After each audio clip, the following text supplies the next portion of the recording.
Today I'd like to talk to you about hybrids. I've written a book called Hybrids, So You Think You Are Human, which is a very controversial title, and it is a controversial topic.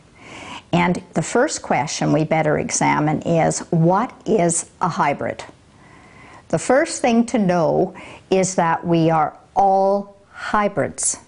And by that I mean that we all have descended, and I'm talking about all at this point.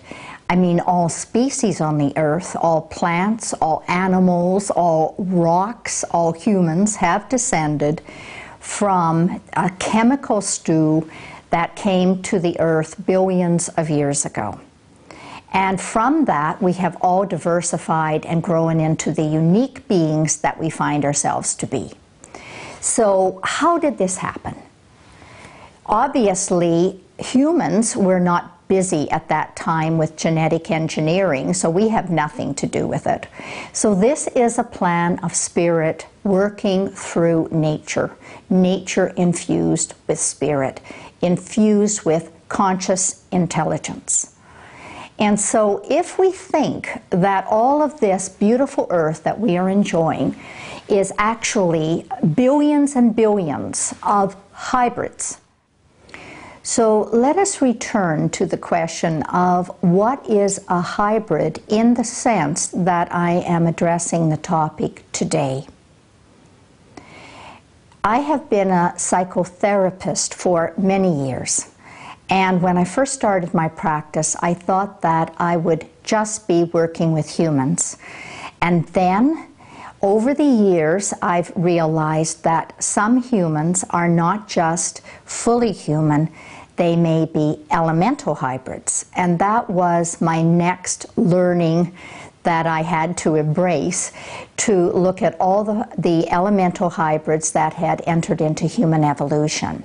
It was a greater step for me to see that some other humans that were coming to see me in therapy weren't elemental humans, but they were some other kind of human which was unique.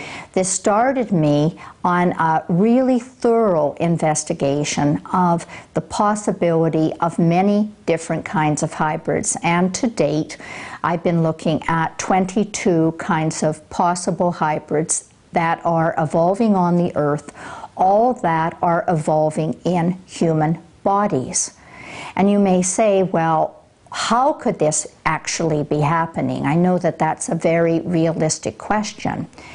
And the way it happens is just as spirit is able to hybridize our entire planet, it can also hybridize us.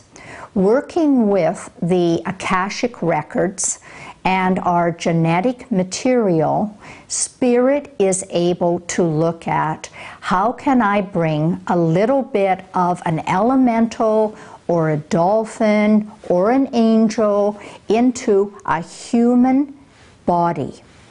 And so I've discovered that initially when elementals or dolphins or angels, and I'll be speaking of other kinds of hybrids in a minute to you, are asking to enter human evolution, they need to appeal to the karmic board of humans to see if this is going to be permitted. And they're also having to appeal to their own unique karmic board to see if they are strong enough to be able to enter human evolution. If permission is given by both karmic boards, then it's decided how much of their original spiritual material, their unique species, they will be allowed to bring into their human body. And normally it is only about 10% I find when people come into the body initially, and then it may increase to 20% if they've had many, many lives in a human body.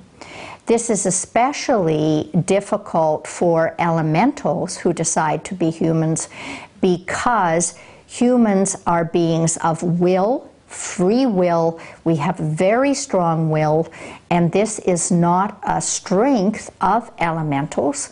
Elementals are beings of joy and spontaneity, and so they have to really be old elementals who are asking to come into human evolution to be able to exist here with the will that we have.